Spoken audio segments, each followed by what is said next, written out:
الصلاة والسلام عليك يا رسول الله. الصلاة والسلام عليك يا حبيب الله. كل نفس ذائقة الموت. ہر ذی روح نے موت کا مزہ چکھنا ہے۔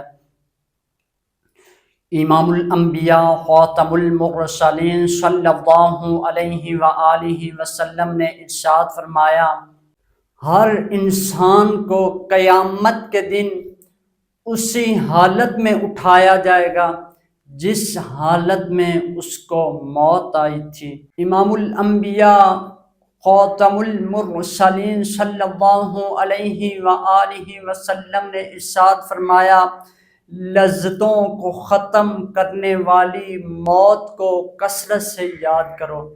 ہم سب کو یہ پتہ ہے کہ ایک دن اس دنیا فانی سے ہم نے چلا جانا ہے۔ یہ دنیا ایک عارضی چیز ہے، یہاں سے ایک دن ہم سب نے رخصت ہو جانا ہے۔ آئیے موت آنے سے پہلے ہم موت کی تیاری کریں، موت کو کثرت سے یاد کریں تاکہ ہم برے کاموں سے، برے اعمال سے بچ سکیں، تاکہ ہم اس دنیا میں بھی اور آخرت میں بھی کامیابی حاصل کر سکیں۔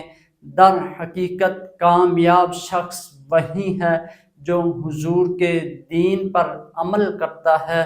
آج ہم ایک مقصد، ایک عہد کر کے جائیں کہ پیغام خاتم المرسلین جاری رہے گا، جاری رہے گا، جاری رہے گا انشاء اللہ عز و جل، وما علینا الا البلاغ المبین۔